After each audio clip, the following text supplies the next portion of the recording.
And welcome to Local Edition on Time Warner Cable. I'm Steve Swat, and this is the Sacramento Report. My guest this segment is Dr. Richard Pan, a member of the State Assembly from Sacramento. Thanks very much for being with us. Thank you.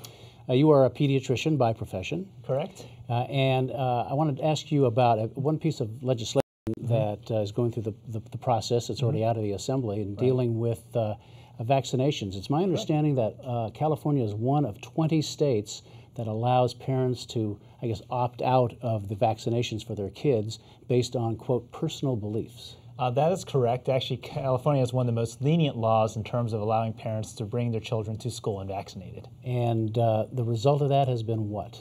Well, the result of that has been that we've seen over the past several years a rise in the number of parents who are sending their kids to school unvaccinated. And this is of great concern to people in public health and in medicine, and to families who are concerned about their children not getting these vaccine-preventable illnesses spread throughout their schools. And so your legislation doesn't change that in any way, No. but it gives them, well, sort of makes them think about it.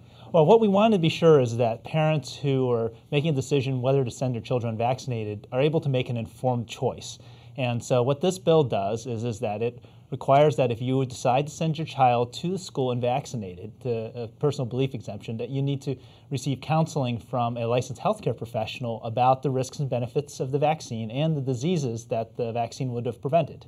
It's my understanding that in California now, something like, what, 2% of kids are not vaccinated Well, the now? problem is that overall in the state, it's just 2 to 3%, but there are pockets where actually much larger percentages of children are unvaccinated. Certain counties are up in the teens. And so this becomes very concerning because when the rate of vaccination drops below about 90 to 85%, that means that if a vaccine-preventable illness shows up in that community, that it will start spreading rapidly throughout the community. There's not enough people who are vaccinated to contain the disease. Well, some of the opponents for this would say, well, look, if I send my kid to school unvaccinated, that shouldn't make a difference because all the other kids are vaccinated. They're okay. Well, the problem is that it's not just about their child, because there are people in the community who cannot get vaccinated. There are infants who are too young to get vaccines. There are people who have problems with their immune systems. They may be on chemotherapy for cancer. They may be they have HIV or AIDS. They may be allergic to one of the vaccine components, so they cannot get the immunizations. So what happens is that when you have a large percentage of children who are unvaccinated, a large percentage of people are unvaccinated, when the disease spreads through the community, those people cannot get vaccinated, depend on other people being vaccinated to protect them.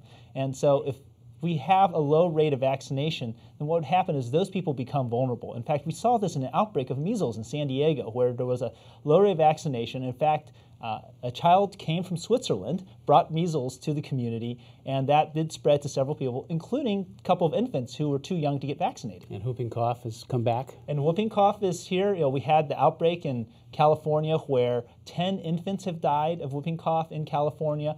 Measles hit an all-time 15-year high in our country. So these vaccine-preventable illnesses are not gone. They can return. I was going to say briefly, how do you respond to those who might say you are infringing on a parent's right to make medical decisions for his or her child? We are not taking away the right of the parent to be able to send their child to schools unvaccinated. We just want to be sure that they are making an informed decision. And we know that many parents are uncertain about vaccines. They have not made a definitive decision. So by getting the education, they can make an informed decision. All right. Dr. Richard Pan of Sacramento, thanks very much for coming by and talking about your piece of legislation. Best of luck. Well, thank you. Thank you so very much. And thanks to our viewers for watching Local Edition on Time Warner Cable. One reminder that you can see this interview and others on YouTube and also on My Government On Demand. I'm Steve Swat. We'll see you next time.